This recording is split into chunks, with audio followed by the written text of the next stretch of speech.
Welcome back to Ethics in Action, where we break down the National Association of Realtors Code of Ethics and how it applies to our everyday business.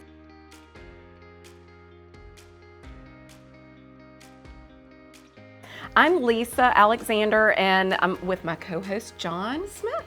Oh, hey everyone. Today we're focusing on Article 11, which deals with competency.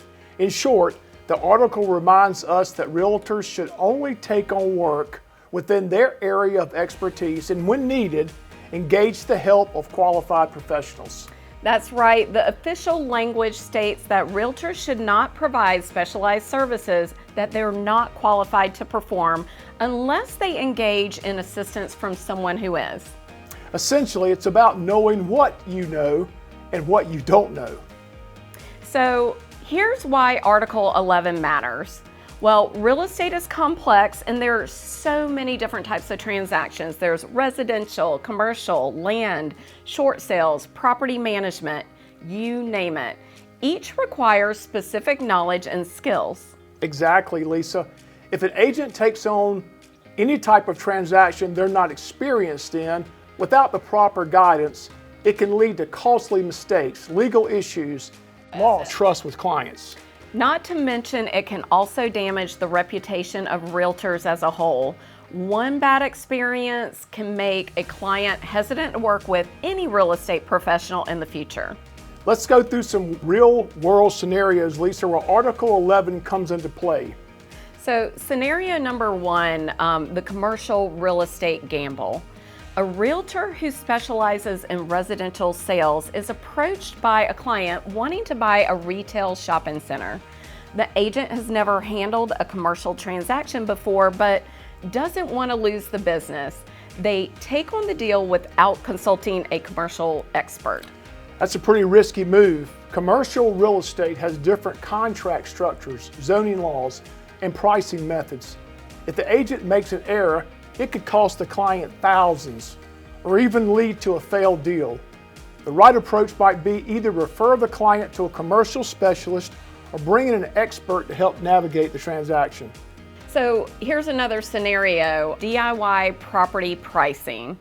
An agent listing a unique home on a large parcel of land, and instead of hiring an appraiser, they estimate the price themselves using only a few comparable sales that actually don't truly reflect the property's worth. Yeah, that's a clear violation of Article 11. Pricing properties, especially unique ones, requires expertise. If the agent's price is way off, it can mean a huge loss for the seller or scare off a potential buyer. The ethical choice would be to bring in a licensed appraiser or someone with the right qualifications. Here's another one. A realtor who only handles sales decides to take on property management for a client without fully understanding the landlord-tenant laws. A few months in, they mishandle a security deposit, leading to a legal dispute. Well, there's another example of why it's important to know your limits, Lisa. Property management has its own set of laws and best practices. If you're not well versed in them, you should either get the necessary education or partner with a professional who is. One thought on Article 11 that is mentioned on the legal hotline for us often.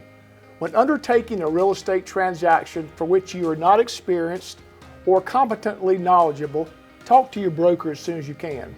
Your brokerage may have a policy on which real estate transactions that you and the brokerage handle.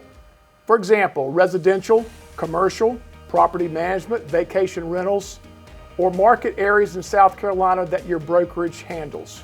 There is a first time for everyone, and some risk management ideas including talking to your BIC, talking to your team leader if on a team, talking to a brokerage associate who is experienced, and learning all you can ASAP, and properly disclosing your lack of expertise if you learn on the job, or properly refer this transaction out to someone else.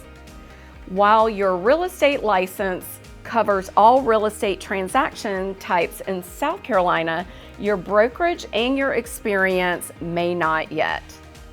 So how can realtors make sure they are following Article 11?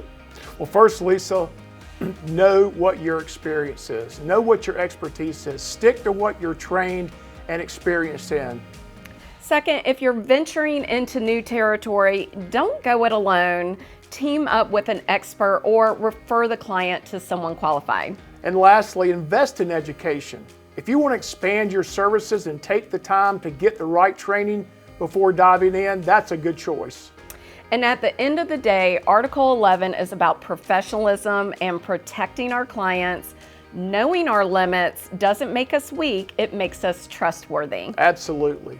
Well, thanks for joining us today for this episode of Ethics in Actions. If you find this helpful, subscribe and share it with your fellow Realtors. See you next time for another deep dive into the Code of Ethics. Until then, stay ethical.